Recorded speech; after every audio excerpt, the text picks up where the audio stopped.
come to this Pentecost Sunday this morning, the first thing was, at times I think we're too comfortable, that we get set into a routine, and that we think life is just normal and moves on.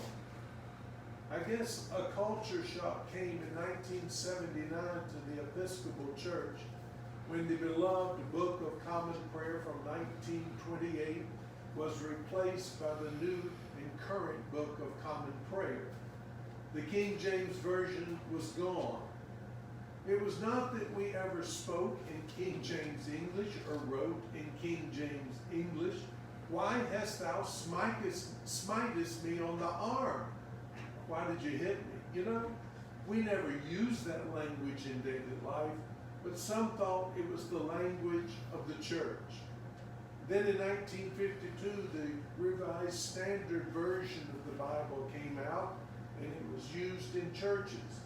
And now in 1989, the new Revised Standard Version came out, and that's our common use in worship today. In 1928, the interesting thing to note about the Book of Common Prayer, it did not use the King James Version for the Psalms. It went back to a version called the Bishop's Bible in the 1500s because people did not like the new King James Version. Interesting fact. So we adopt customs and we make them our own. Albert, Queen Victoria's husband, brought the Christmas tree from Germany to England, and we Christianized it.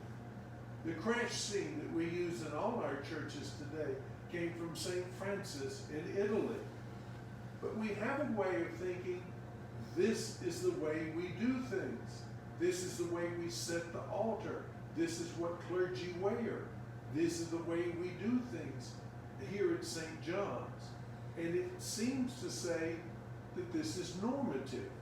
We think this is the way things ought to be done. But if you travel around the Episcopal Church, and certainly other churches in this world, you would see that this is no norm at all. And no one in that early church would recognize any of our forms of worship or any of the things we do here at St. John's. They started out as Jewish. They quickly included others. They worshiped in the synagogues for a while. Then the distinction was too clear, and they were kicked out of the synagogues.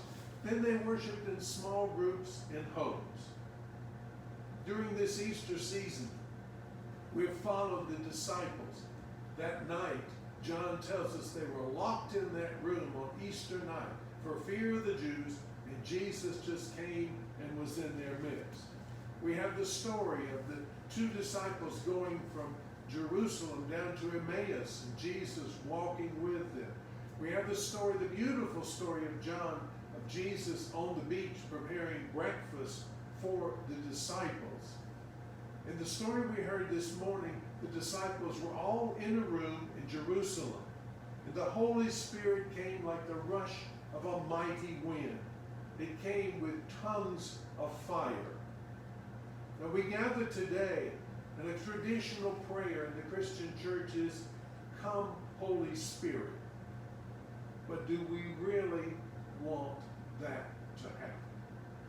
Jesus received the Holy Spirit at his baptism. A dove descended on him, and that was the Holy Spirit. What did the Spirit do? The first thing, it drove him into the wilderness for 40 days. It's a dangerous prayer. Come, Holy Spirit. What if a rush of mighty wind came in here? What if tongues of fire were on our heads? The Spirit of the living God can fall afresh on us, but what does that mean? Would it drive us into the community to proclaim the mighty acts of God? Would it drive us into the community to address the gross inequities in this world? The inequities that have been so clearly defined during this pandemic? Would it drive us into the community to address the deeply embedded racism and racial tension in this world? Come, Holy Spirit, drive us to be the people of God. Amen.